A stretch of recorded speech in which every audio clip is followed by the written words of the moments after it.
So beautiful. Well, good afternoon, everyone. Welcome to Innovate BC with our special guest who's joining us from Banff. How lucky is she? But she's originally, well, her home is Nanaimo, BC. So you've joined us this afternoon, Innovate BC. We're honored that you're here. We're honored, that we have an opportunity to be able to share and listen and learn and grow and reimagine, our journey and what it looks like. So super honored that you have joined us this afternoon. My name is Michelle. I'm here in Amiskwaciy, Waskahigan, Edmonton Treaty 6 territory. I was just telling the gals earlier that I came back from Nova Scotia, so I've got this Nova Scotia vibe, energy. I love being around the waters. And waters, I believe, are one of Creator's best gifts that have been given to us. Water is medicine. We need water to live. And I believe our guest speaker is going to touch on that and talk a little bit about the lands and the waters.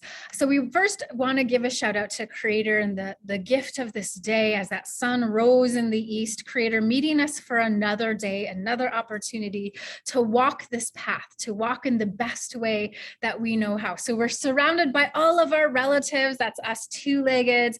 We got the four-legged, the winged ones, the swimmers, the crawlers, this beautiful lands and all of the medicines. And then of course, the sacred water. So Creator, we give you thanks for the gift of this day, the gift of this moment that we can come together and learn and be inspired and be motivated and be moved by today's conversation. So today's conversation is planning for the lands and waters. So Pamela Shaw, she is here. She's the director of the Master of Community Planning program at Vancouver Island, at the Vancouver Island University, and coordinator for the new, the new Professional Indigenous Lands Management Certificates. She is the co-author. So a shout out to Pam being an author. Like, that's a dream come true. That's amazing. She's the co-author of Planning Canadian Communities. So you could say she wrote the book on community planning. She has had over 35 years of experience as a professional planner in communities, both large and small and across Vancouver Islands. So today's session, the topics that relate to economic development, the protection of lands and waters, and growth and change. So she's going to talk about all of that. She's also going to talk, as a community planner, what pathways you could take to gain knowledge and experience in this area. So we're delighted. We're honored you're here. So ladies and gentlemen, we're just going to pass this mic over to our guest speaker. There will be questions at the end. Okay. So make notes in the chat box if you have questions or comments along the way. We will be sure to revisit them. And Pam, the mic is yours. Welcome. Welcome. Thank you, Michelle. My goodness. I'm often not called Pamela unless I'm in trouble. So we were going. Just thank you, everyone, for being here. And I'm going to do a special shout out to my friend Tina McLean, who I just saw on here. So Tina, awesome. I love you, man. Not in a weird, not in a uncomfortable way, in a good way. So, thanks, Pam. Okay. I don't want to make anyone uncomfortable. Right? Normally I'm on the unceded territory of Sinainuk First Nation, but today I am on the beautiful lands of Treaty 7 peoples. It's the lands of the Stoney Nakoda Nations, the 4 nations of the Blackfoot Confederacy, the Tsuut'ina Nations, and the Métis people who call this incredible, beautiful place home. And I just, it's so amazing. I was saying to the gang before, I haven't been to Banff for 30 years. And when you hit that point in your life where you can say you haven't done something for 30 years, that's a long time. So it is, I've been a planner for, just short of 40 years, working as a registered professional planner. And my just strong feeling is there's no life like it. And I'm delighted that you're all here today. And that's what we'll talk about. We'll talk about that link between community planning. Economic development is part of community planning for sure. So here's our plan for today. We'll talk about working as a community planner and what you might work in. So there are so many pathways open to you. And so we'll touch on that. And the profession is really changing very quickly. So compared to back in the olden days when I started out, there's so many more opportunities available to you right now. I'll talk a little bit about my journey and how I ended up getting on this path.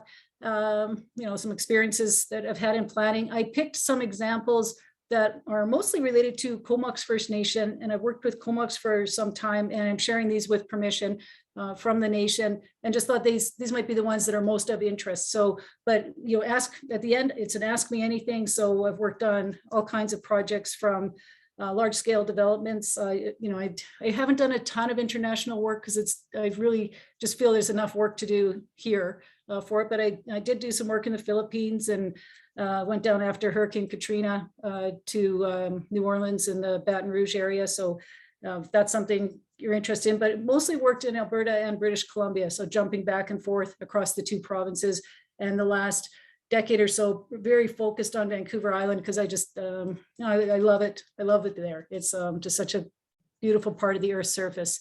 Then we'll talk about if you're interested in getting some education in planning or training in planning. There's so many doors open to you, and then that's where we'll end up. So save up your questions, pepper the planner with whatever you're thinking about, and we'll see where we get to. And I hope this is an opportunity too to make new connections. I've got my email on the last slide. If there's something you're a couple of days from now driving somewhere and you go, oh yeah, wondering about this, please email me anytime now until the end of time. For as long as I'm at that email, feel free to reach out, and I'll do whatever, help you out in any way I can. I'm just like, I probably should have put away my teacup and things, but oh well. But cool transition. First, before we get started, we'll talk about, and I'm going to credit Ashley Wright, Ashley Wright Consulting, who showed me how to do that. So I didn't know how to do that. So Ashley's not here, but Tina knows Ashley too. And it was kind of cool, I think. It's going to go with it, I think. Okay, so first let's talk about what is planning, and then why. Why on earth would you want to do planning? Okay, so first, what is planning? It's the idea of managing change. So change is happening. Where you are today, it's time will continue on, and the world will change around us. We'll be somewhere else 10 years from now, and so that's what planning at its core is all about. Are you defining that path, and are you for yourself at one level, but what we're talking about is for your community. Your community is somewhere today. 10 years from now, things will be different. There'll be new babies are born. People will move to the other side. More people will come to the community. Most parts of Canada are very much on a growth trajectory, is true. And so if we know all those things are true, how do we manage that? And that if someone stops you on the street going forward, or if I run into you someday and I see you on the street, and so I'll jump out from behind a hedge at you and I'll say, what is planning? And you'll say, managing change. Stop jumping out of hedges at me. I don't like that one bit. But that's really what it is. It's about moving toward a desired future versus whatever happens. And I know people often use the analogy of the car. If you get in a car and start driving, well, if you stick to roadways, you'll end up somewhere, right? But if you have a plan, if you have a destination in mind and have figured out a map and know when you have to get more fuel for the car and all the other parts of the trip, you can end up where you want to go rather than some random place. So that's what it's all about. A lot of what you do as a planner is solve problems. So planners tend to be the catch-all person in the government building or in the community hall. It's whatever doesn't clearly fall to someone else often ends up with the planner. And some of you would have already experienced that for sure. Okay, it's a good part about planning, and what I think is the best part of planning is you generally are planning within a community most of the time. We as individual planners, we don't own the land, and we're not the jurisdictional authority over the land. So we're working in a community with the community's rules and what the community wants to see happen. There's shared interests in it, and trying to discover those shared interests. That's a big part about what you do in economic development or in planning. Sometimes it's about things that are very, very negative, and the recent flooding and fires are negative external impacts that, I think fair to say, maybe partially saw them coming, but certainly not to the extent that happened for it. So you'll spend some time working to achieve goals in a community plan. When you set some big goals, what's the next thing that has to happen, and the thing after that, the thing after that. But it's at its core, what's wonderful and heartening about working in this area is that you're trying to work toward a better future. I don't know of any planners that are trying to work toward a worse future. I don't think anyone's actively out there saying, hey, what can I really mess up today for it? So it's this, how can we be better in the built environment? How can we be better in the way we build roads and trails and access points to water, or increase access points to beautiful water? How can we do things that are better for people socially and culturally? And then ultimately, how do we protect, or at least not harm, to our very best of our abilities, the natural environment? Okay, and then why would you plan? I mean, why would you venture out on this path? And the first one, usually people think about, and a lot of new planners often have really strong environmental bents to them. So protecting the environment is big, and it has been a hot issue in planning for a long, I think since the beginning of time. And I contend, I think planning, I know there's something else that's often referred to as the oldest profession, if you know what I mean.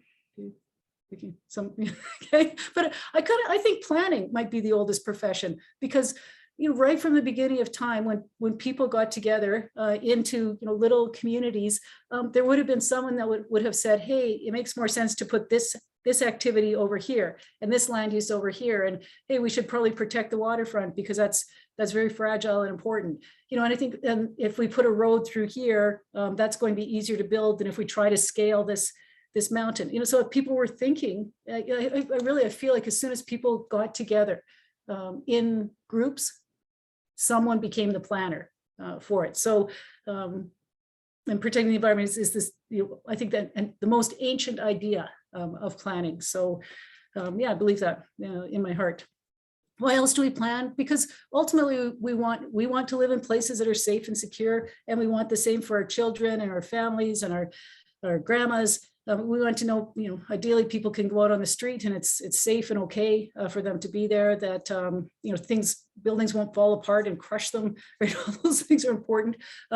We want to develop things though. So I'm in no way an anti-development planner. I mean, let's make great things happen. That's what you can do as a planner, is figure out the pathway to create the plan, get community support, find the funding for it, and then actually build it. And then some point in the future, you can walk past and say, yeah, I did this. I was a big part of making this thing happen. And we're killing it. We're doing great because of it. If you want to build places that are better, we have built lots of bad places. And, the first thing that pops to mind are the projects in a wrapper sense, of which I will not do for you. I wasn't going to break out into some kind of something with gang signs happening for it, but you can think of the 1970s and those terrible places that were built that just became focal points for crime and the most unsafe environments, and that was bad building, right? And now we know better, I hope, than to build so badly. Okay, well, protecting culture, addressing social issues, keep moving forward for it, and you can do that in planning. The community engagement we talked about, the newer ideas in planning, because the profession's changing very quickly, are asking really hard questions about fairness and equity, and who gets what, who's winning, who's maybe not winning so much when we put together plans and take actions, who's included in decisions. This is one of the fastest growing areas of planning, and there's so much work to be done. And then just this beautiful idea of creating a future and making a brighter future than we might see today. So we'll move into what we're talking about. What are areas you could work in as a planner? In the past, it was always land use planning. That's that first red square. And it's changed in the last couple of years, as there's been, I think, one good thing that has come out of the pandemic is people have really reflected on what the heck is going on in so many ways, from finding of the unmarked grave sites, from George Floyd, from all the horrific events that have happened, in the U.S. and Canada and then notwithstanding the pandemic, all of that. I think one thing that's come out of the last 2 years is people are going, okay, that's not right. That's not right. That's not right. Oh, all of this. And a little one that changed in planning was, you used to, 2 years ago, you'd say land use planning and not even blink to think about it. And the term has changed to land-based planning. And it's, it's a tiny thing, but it's a big thing, because it's not about using the land. It's not about squeezing the life and resources out of the land and then leaving some banana peel left behind you. It's saying, no, this is something that's happening on the lands, but we're going to really think carefully about how this is going forward. So it's one little word that's a big change. You might work in long-range planning, and comprehensive community plans are a rapidly evolving area of practice. Jesse Hemphill, who some of you might know, teaches at Vancouver Island University and is a shining star in the CCP world, that's for sure. Environmental planning, we've talked about. Economic development, bigger and bigger all the time in planning. Planning, being a cultural planner in a much bigger sense, and a lot of community plans for municipalities, when you went to the history section, started at about 1901, right? And said, oh, here's the history of this place. And it's over the last few years, thank goodness, what's evolved is no, in fact, peoples were there before the town of Cumberland or the city of Nanaimo for it, and going into the much more deeply into the history and culture of place. So it's so much change is happening in this area. Housing is probably the hot topic for everybody right now, and affordable and accessible housing. And that's, if we're talking about on reserve or in town, wherever we're talking, this is this is the most, probably, this is one of the great crises that's happening right now for communities. And it's not being resolved at any sort of pace. So lots of work in this area. Social planning is an evolving issue. And I'd love to say, I would love to say social planning is sunsetting. Not true at all. The opioid crisis and street issues and issues with homelessness have opened so much work in social planning. There's, again, I worked a little bit in social planning. You have to be that made of tough stuff to work in social planning, if that's something you're interested in. Development planning. So maybe you say, no, I'd like to be a hardcore money-making developer. And that's when you're getting into designing site plans and building big things. Transportation is always important, car transportation, now trying to find alternative transportation routes as well. A big issue in planning that didn't exist 10 years ago is asset management. So really understanding what assets the community has. So what everything from computers to pipe that's in the ground. Right? And this has turned into a new job for planners. Okay, emergency planning, and we all know what's been happening over the last couple of years from an emergency perspective. Again, too much work. If you're someone who's artistic and just has that really good spatial sense and understanding of place, you might be interested in. It's usually called urban design. I didn't put the urban on because good design can happen in small places too. And so creating the look of places, creating how buildings and structures look and streetscapes look, and how waterfronts could evolve, or parkland areas, people that can really see how things will sit on the land can do so well as designers. Sustainability is a hot topic, and trying to move forward in ways that will preserve and protect the lands and waters for future generations. Mobility planning has been a hot topic since what started it is veterans coming home from the Vietnam War. And so it started in the US, and prior to that, if you had mobility or issues or were disabled, physically disabled, most of the time the world didn't really help you very much. You were on your own, or your family would help you. But when the veterans came back, and there was a report that was written, it was in the US, and it showed a veteran in a wheelchair, and then it was the government building, and he couldn't get up the stairs of the government building. And so it triggered this whole movement of working to improve access for people. So it's still ongoing. Health planning, if you're interested, is ever evolving as people age and new people move in. And then of course the climate crisis. So this is kind of the set of the usual areas of planning. Here's ones that are evolving very quickly that you might be interested in as well. And so much work in conflict resolution and mediation. And I feel like people that are interested in planning are often people that are hoping to solve problems. And so this can be a really great area for maybe if you're an economic developer and also getting into conflict resolution and mediation. Those things can fit together really well. Treaty processes continue to evolve and detailed and complex and take a lot of years, but good planners need to be attached to them. Reconciliation as an issue, and it really looking at local governments, provincial governments, the feds to step up on actions being taken. So words have been said, MOUs have been signed, but at some point we're moving to action, and I really feel like that tsunami is coming. So lots to do.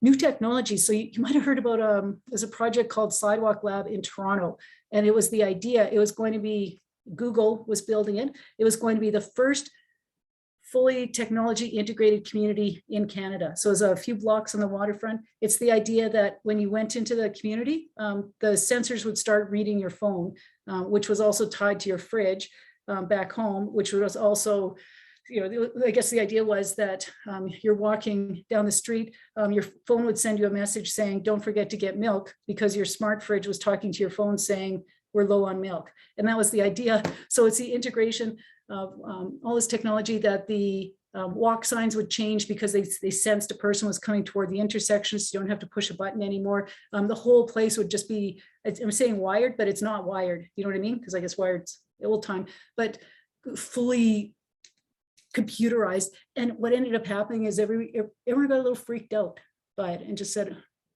I don't know how I feel about that. So the project collapsed, but it will be back. If that's something you're interested in that intersection between planning and technology, the world needs you. Okay. You might get involved in building new communities, and it's evolving. All sorts of things are happening across Western Canada on wholesale new communities. New programming for elders and youth, always because we have more elders that are happening, and lots of babies are being born. It hasn't been true for a while, true again. So as two special focus areas, I worked on one project, and this what was so heartening about it is we were saying to the youth, what would you like to see happen? And what many of them said is, oh, I really want this for the elders. So they didn't say, I want a skate park, I want a water slide, their first thought was, I'd like to see this. And you just kind of, oh, well, it was, just, people are good people. Big area that's opening is how to plan places for people with maybe with disabilities you can't see. So people with autism, as an example, who are really affected by noise and cacophony and chaos, and it's really disturbing. So how can you create places that are calm and inviting, or at least not unnecessarily upsetting for people? And so it's barely started. So a big evolving area. Multiculturalism, we have waves of migration coming from Ukraine right now, and people that need to be in a safe place. So what does that mean with new people coming forward? And then of course, pray to God that monkeypox is not anything. That's all I can say. That's no more of this. Okay, and then super hot areas in planning, responding to the 94 calls to action. And again, it's moving from words to action. That's what these are all about. The Missing and Murdered Indigenous Women and Girls report. And the second report just came out a couple of weeks ago saying, you know what, Canada, you haven't done anything on this, which opens up the door for planners to say, okay, now here are some practical steps of the United Nations 17 development goals, and working toward these high level ideas on where the world should be by 2030. Anything relating to lands and people and places is exploding right now. And so if you're interested in jobs, if you go to the Planning Institute of British Columbia website or the Canadian Institute of Planners website, just as two to look at, it's in 40 years, I have never seen so many job postings. So the world needs you. Planners, come out to the world. Treaty societies as well, always work happening, the health authorities. And then the next one, we don't know no one saw the pandemic coming and all the work that came out of it. So we don't know what we don't know, which I know it doesn't make a lot of sense, but what we don't for it. But how do we just get ready? How do we get ourselves in places so we're nimble and ready to react? That's the future for planning. Okay, so let's say briefly, oops, I'll go back. I can go back. I said on my little plan to change the world. I had a really nice picture behind it. I don't know what's happened. I'll just tell you, can just believe me that I had a nice picture behind it. So I'll just say for myself, I was in university. I was not a good student. I had finished 2 years. I hadn't declared a major. I had no particular plan. I really had a lot of fun. I lived in residence and it very much enjoyed the life of living in residence. And so I was in a bad spot, honestly, of not, maybe I wasn't going to last in university. And I took, going into my third year, I took a geography course. It was called Urban and Regional Planning. And it was a course where the instructor is reading through the course outline on the first day. And I felt like I got hit by lightning. I'm just, what? So I went up to him after and said, are you saying that's a job someone could do? Someone could plan cities, someone could look at social planning issues, someone could design park paths, and because that's what he'd been talking about. And he was this very British, very small man. And he goes, yes, that's what I've been saying for 45 minutes. And I said, well, that's what I would like to do. I would like that job. And he said, well, you should stay in this class. And I did, and I pulled my socks up, and then I did a master's. And then when I was, what was I? 36, 38, I guess I was.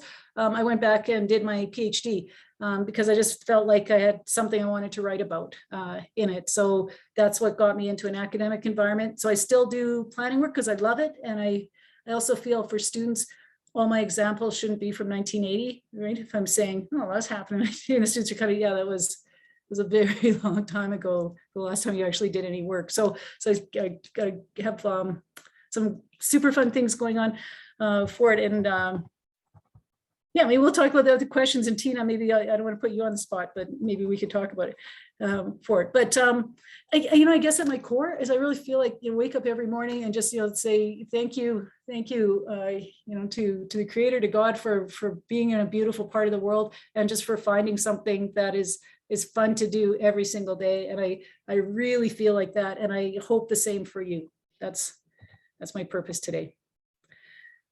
Okay, so let's look at some examples of things you might be interested in. Oh, we're doing great on the time. So none of the images are showing. Michelle, what should we, I wonder why this would be. How about, I'm just going to stop for 1 second here and I'm going to open something else. Let's try it this way, because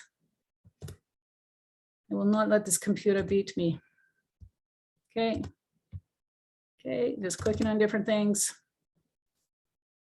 I'm clicking on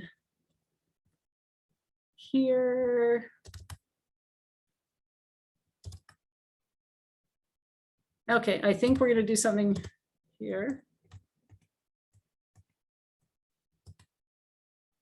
Okay, and I'm going to share my screen again. If I talk myself through it, then I can do it, right? So that's my coaching myself. Okay, do you see that with a picture? And then I'm going to switch it to, here we are. There. See, it was a nice picture. Thanks for, okay, because the pictures are pretty critical. Okay, so that's what we're looking at. So the one I wanted to mention first is a lands atlas that was built for Comox First Nation. And so Comox is in the treaty process, and it was really important to understand all the lands and how the lands relate together. So it's a project that was worked on by Urban Systems, planning consulting firm. I worked on it.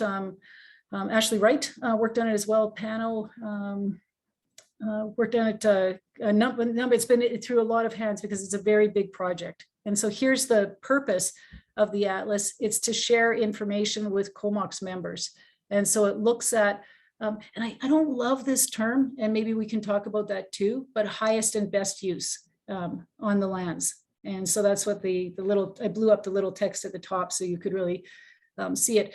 I often kind of the feeling maybe the most appropriate use is a better way to think about it than what's the highest and best use. Because I feel like the highest and best has that kind of feeling of let's squeeze the life out of this until there's nothing left. But yeah, maybe we could talk about that. Okay. Highlights what the issues are with the lands, any known cultural facts. And this is important, if the treaty is ratified, I think for important for everyone to look in the future of nations in Canada, that the treaty is ratified, Comox First Nation will be the largest landowner in the Comox Valley and will have authority over the lands. And so that's going to change everything. So local government zoning will not apply to KFN lands. And so that's what an enormous opportunity to be part of an incredible future. Okay, and so here's one page out of the atlas just so you can see, and you might want to think about something like this for your own community for it. So this looks at Salmon River IR1 up to the north, part of Comox First Nation. So the first paragraph, what does it look like? Mountainous forested area, a beautiful expansive estuary on that site. There's no vehicle access. There used to be a bridge, but it doesn't exist anymore. And so what did the community say about this? Said, okay, we think this could be used for cultural protection, cultural harvesting, maybe resource extraction. There's some gravel areas that are possible to work in. One of the ideas is to do cabin development, so hunting cabins or just kind of getaway cabins. You just need to get away from other people for a little bit of time for it. There's some issues, definitely. The bridge is a big one because it costs a lot of money to build a bridge for it. There's no services of any kind, so you'll be using well and septic to get water and any disposal. There's a big floodplain area as well, and there's a lot of trespassing. So people, other people not from KFN, go on the site for hunting and fishing and just wild camping, unregulated camping. So those are the issues. What could happen right now? A Guardian poll that shows this is KFN land and announces that to the world. So that's happened in other parts of KFN's lands, and it's a good reminder for everyone. Definitely there's lots of wildlife because it's this beautiful, pristine parcel, and very significant archaeological remains are here on this site. So that's what this atlas collects. Some of the pages go into much more detail on economic development as well, but this was vetted through the community as well. So community members had input on what would be the right thing to happen in this place. So what seems like a simple little clean cut page is a lot of information. Okay, one of the big projects KFN is looking at. So this is, if you're familiar with Vancouver Island, down toward Union Bay. And this, I was just pointing at the screen, which doesn't help you one bit. But where you can see that kind of to the left of the picture, and you see that little triangle, right? Do you see that? And then there's the big long line. That's the new highway on Vancouver Island. And then you see a very straight line through the center. That's a hydro right of way. And then to the right, you see the old highway kind of curving along the coast, right? So there's some existing development on the coast, that's Union Bay. And then KFN will own all this land. KFN owns some of it outright right now, fee simple, and some will be acquired as part of treaty. And the whole middle swath to the left of DL 31 and 32 is right now as a woodlot. Okay, so it's a we're talking about 4,000 acres of contiguous land. Okay, so that gives you a sense of where it is, well located between any kind of competing places. Do some rough sketchups of what could happen, and this is for people that are good drawers or really artistic. This might be an area you get into where you're just trying to draw up concepts and how you can make things happen.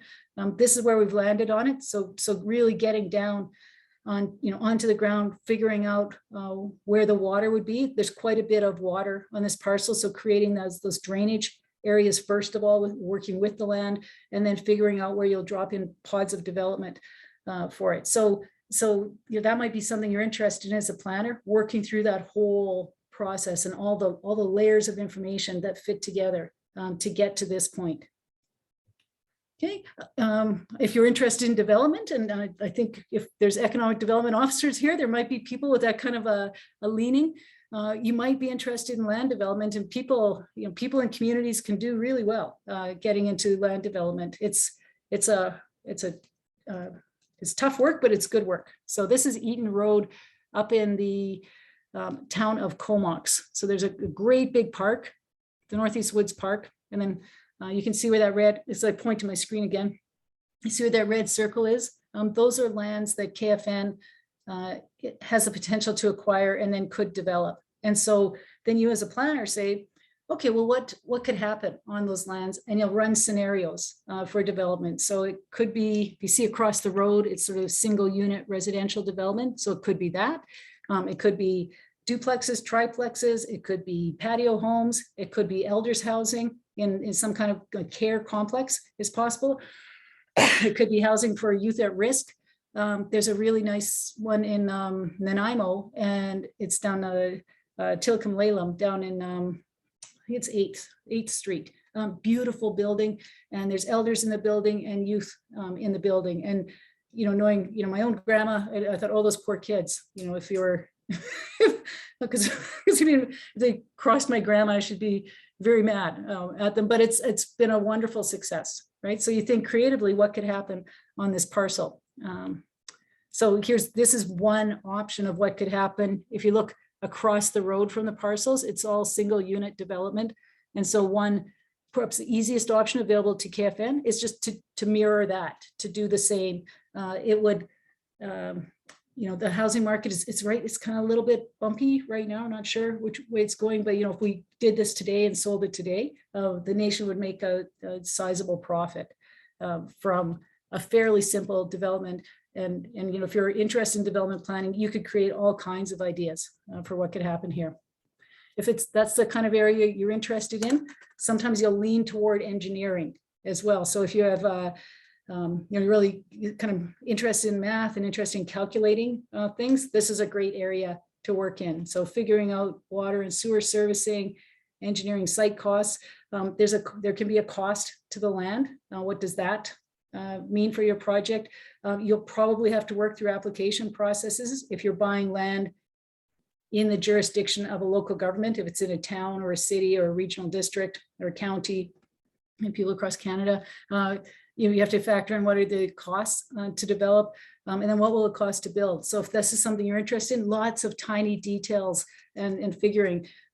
People build enormous spreadsheets, and as the cost of lumber rises and falls, you recalculate that in your spreadsheet to figure it out. So if that's the kind of thing that just makes your eyes light up, then this is the job for you. Okay, you might be interested in comprehensive community planning, and this is an area of practice that I love working in more than anything. Working with people and really trying to figure out collectively, what do we want to see happen in the future? Where are we going? And that's what a comprehensive community plan shows. It's that roadmap to the future, and most of them have a pretty solid vision of what people would like to see happen. And then that mission is how do you get there, right, for it? And then usually it follows with goals and actions will come out of it. Okay. I'll just highlight just the last one is a quality of life project that, again, Comox has been working on, trying to get past the ideas around sustainability into much more than that. So not just having a sustainable community, but what if it was a place where actions taken by the nation improve the quality of life for everyone? And it's that's a big thing to think about. You're kind of, well, what? But it's a brand new area in planning on this kind of quality of life. And where it came from, it's the King of Bhutan, a little nation kind of over by India, Nepal, that part of the world, and started the idea of a happiness index. And so that's really where the idea came from. And it's pretty cool. And it's morphed here from this happiness index into a quality of life. So in all aspects, here's 7 that were identified for it. So if that's the kind of thing you're interested in, that's a really evolving area, interesting area. Okay, lots of ways. If you're interested in planning or working in economic development and you're saying, I'm here now, but something inside me says, I want to go to school. I feel like I need some training, lots of options. So I'll highlight a few for you. The National Aboriginal Lands Management Association, or NALMA, offers a phase 1 and phase 2 training that is really good. So you could take a look. If you're identified by your nation as the person to take this training, the federal government will pay for it. And in the past, they would only pay for one person from each nation ever to take it, which didn't make sense because you go through the training and then you leave, right? Because you're a super hot commodity, right? So everyone wants you. And then the nation who sent you on it is well, I was just gonna say, is screwed over, right? I don't mean this the way that it sounds, but it's unfortunate, right? And so now, and then the vets are saying, well, you can't send anyone else. Well, that doesn't make sense. So now more than one person can go over time. So what NALMA has negotiated with Vancouver Island University, Algoma University, the University of Saskatchewan, and the one in Quebec, whose name escapes me right now, but will be on the NALMA website. You do your level 1 NALMA at one of those 4 places. And then you do level 2 with NALMA, and they're based out of Curve Lake in Ontario, Curve Lake Nation in Ontario. So if you look at their website, lots of good information. So at Saskatchewan or Algoma, it's part of regular offered classes for it. At VIU, we're taking a bit of a different approach. And it's a summer intensive. And so all the classes are on Zoom. You do all 6 classes over 4 months. And so it's a big commitment for people, but you're zooming in from wherever you are in the world. So you don't have to travel for it, but it takes up actually 7 weeks, because the last week is 2 weeks. The last course is 2 weeks long, that when you present your major project for it. But we're in this is the second time we've offered it. So far, the feedback's really positive, because it means for people that maybe don't want to come to Nanaimo to go to school during the regular term for it, or people with other obligations or other interests, or they'll go to class in the morning and they have to work. They're planning on working in the afternoon. You can do that. Then our classes, it's 9 to noon for the whole week, and the afternoons are left open for you to do homework, or there's some group work or readings or different things to catch up on. And some people are juggling work as well. So it's intense, but you're done. So if that appeals to you, okay? So that's the first 2. Here's another VIU one, but we just got approved. It's a new certificate in Indigenous protected and conserved areas. It's an advanced certificate, so all the courses are at 400 level. We're in partnership with the Isak Olam Foundation. And if people know Eli Enns, so I think lots of people might have run into Eli.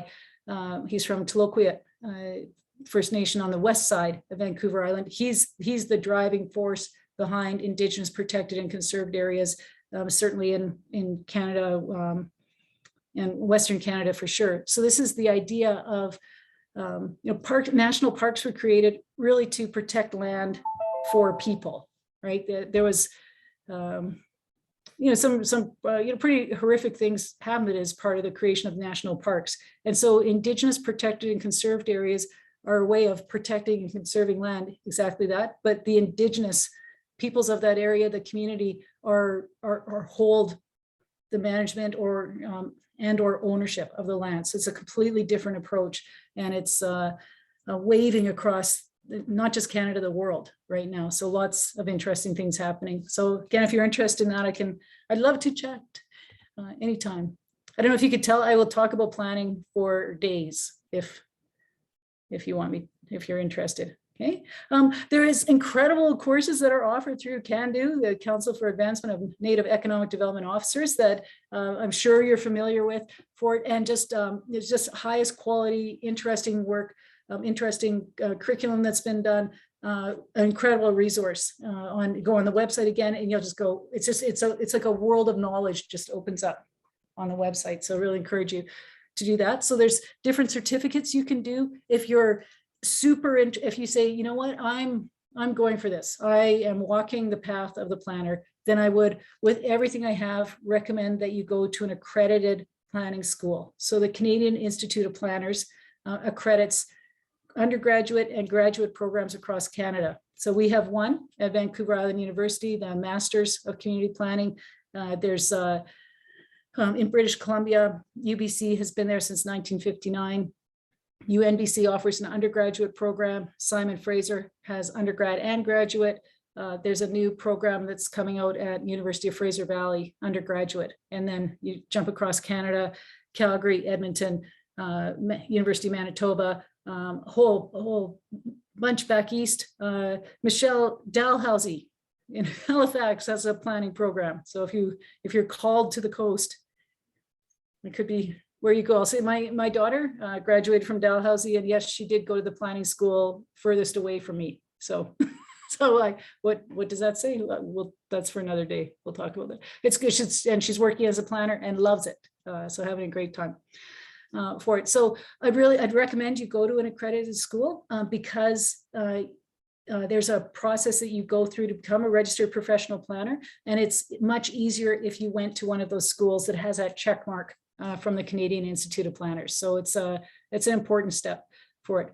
And never underestimate the education gained from life experience. So people are working in all kinds of areas in communities, and all of that opens up your eyes to what is good and maybe what is not as good, right? And so increasingly universities are recognizing life experience instead. So as an example, Royal Roads University was one of the front runners in most of their programs are master's programs, and they have said, we recognize that people have been out there and worked for years and have been engaged in important activities. That counts. That's worth something. And so it's a big wave that's happening in universities. So never discount everything that collectively that you've done so far in your life and how important it is.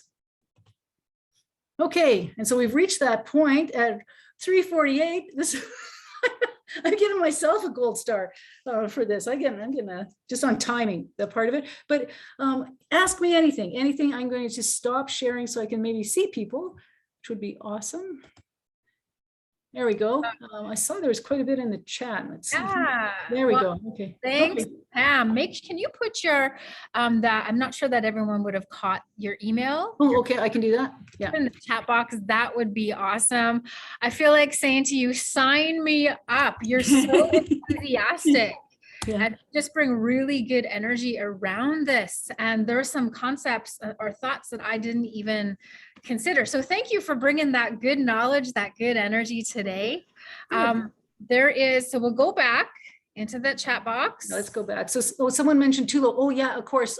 Excellent program. Amanda mentioned that. And there's a BEAR as well. BEAHR. Okay. Program. Is Natasha telling us something? Or I think she's on the phone. Okay. Okay, we're okay. Okay, so we're going back to Amanda, and she was talking about in the planning areas for dwellings, would you have a surveyor go through the area first before mapping it, which is a really excellent question. And yes, because what you're trying to figure out, so what surveyors are looking for, first of all, is they're determining the boundaries of things. So let's say you're in an area, like it's called the big parcel is called the parent parcel, right? And so let's say, let's just make a big rectangle, right? So you have I'm not an urban designer, just for a drawer, so you have the parent parcel, a big parcel. The first thing they'd be looking for, is there anything registered on that parcel? Is there any, underground values? So is there any pipe? Are there easements? Are there rights of way? Anything? That's the first thing they're looking for. And then they'll start to draw the boundaries on if you were, the term subdividing it up into smaller parcels. Sometimes they're parcels that can be sold. Fee simple is what it's called, and each parcel can be registered with Land Titles Office for it. Sometimes it's some kind of strata where maybe everyone owns the land collectively together, and you own only the spot that your house actually sits on. Sometimes you own you can imagine, if you imagine a condo building, you own the inside of your walls. Right. And then the common area is the hallways and the entranceway and the outside and the landscaping. And so it could be some kind of strata like that as well. Or it could be a co-op where everyone owns everything and there's a shared kitchen and everyone lives together and just gets along. It's possible, right? It could happen. Yeah. But it's, surveyors are often the first ones out, and then engineers, just what is possible, right, for it. And then, start imagining the ideas that could happen. So it's a good question. Yeah. It's funny, you think about sometimes surveying, and is it a dying industry? Not at all. It's, if that's something, if you love to work outside and you're really interested in a lot of numbers and a lot of pinpoint accuracy, lands continue to be developed. So there's so much work as well for surveyors and into the foreseeable future. Yeah. Okay. Ken had a question in the chat box. Ken, do you want to jump on? I'm just, because I know Ken. Okay. So do you want to just jump on and ask your question?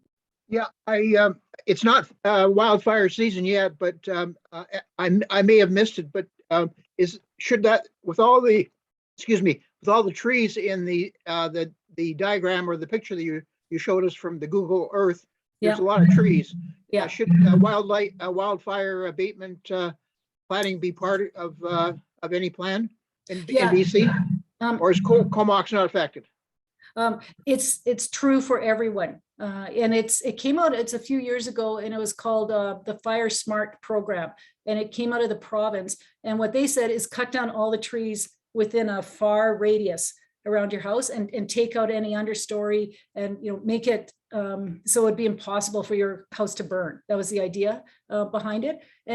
And then the other side was people said, no, but we love trees, we love plants, we love natural areas. And so it's a big area. It's a big argument right now in planning around fire safety. So how do you balance those two things? Ultimately, fire safety ultimately will then take down all the trees, and then there's no wildfires. But I mean that's you can't go that far, right? But then what is that balance point? So it's a super busy area in planning right now. Yeah. So yeah, such a good question. Yeah, thanks, Pam. Okay, Melissa was asking about funding for IPCA. Do you know? Yeah, for the IPCA program. And that's because it's brand new, and so through Eli Ends, we are pitching the federal government and saying the same way that Indigenous Services Canada will provide funding for the Indigenous Lands Management Certificate, would they also provide funding to people interested in the Protected and Conserved Area Certificate? So that's underway right now, and maybe next time we get together, I'll have some really good news for you. But feel free to shoot me an email, and I'll just keep in touch with you on that as things evolve. Yeah. Great. Okay. I really love this question by Darcy. In your planning career, what would the top 3 challenges be? Oh, that's such a good question. Okay. Melissa's okay? Yeah. Oh, did I turn off my, I'm sorry, You're I good. turned. You're okay. I will mute myself. Oh my gosh. It's good. No, it's good. It's good. Top 3 challenges, I guess. I'll say I've quit before, and when I was working for a developer, and it was on the West Coast, and in planning, there's it's called an amenity negotiation. So it was a big project. So the idea was that the developer would provide some kind of amenity to the community. And so we sat in the parking lot ahead of time, and he said, yeah, I'm willing to go up to 50,000 on this amenity. And so, okay, so we go in to the meeting with the planner. And so I'm there working for the developer, and the planner said, we have this amenity contribution, I'm wondering if you're interested in $5,000. And so I had to sit there, and I can't say, right, because I was working for the developer, and I felt sick. I threw up a little bit in my mouth, because we were walking out, and I thought, I don't want to do this. I don't want to work on something that, the community just lost $45,000, right? That was on the table. We were in the parking lot. So I thought I'd rather work on the side of the community and fight to get the $50,000 than make sure I don't mean this in a negative way, but I don't want to be part of what he was doing, what his project was doing. But I mean, he's in it to make money. And I'm not opposed to that either. That's what he was meant to do. But I thought, but I don't have to be part of this, and so I'm not for it. And so I think, top 3 challenges. I think one, if you you're just in your heart, you can't do the work. And I think to go to work every day and do something that chips away at your soul, that's a challenge, and I resolved it by quitting. So I don't know if was it the best way, but it was the way for it. I think when, you work on plans and you're, all starry-eyed and happy about it, and sometimes things go to the decision makers and you just can't make it happen. And you just, every fiber of your being knows this would be a good thing and it's a good path. And somebody, I don't like the color purple, so I'm not going to support this. And so you kind of, just those are defeating kind of days. I think planners tend to jump around a lot at different jobs because you can work somewhere for so long and then to keep moving. So that might be a challenge for some people. And I think one that's a challenge in a positive way is just trying to stay up to date on everything that's happening. And the nations in Vancouver just announced the big plans for land development that's happening. So I spent a few hours researching and finding out and chatting with people about what's going on. So really trying to stay on top of what's new and exciting is a challenge, but that's a positive challenge. So if I'm allowed that, Darcy. That was really great. Okay. I love that question. And thank you for your honesty all about that and the truth, like keeping it real. We really appreciate that. You're just such like early on in your presentation, I thought this human being is a delight to our world.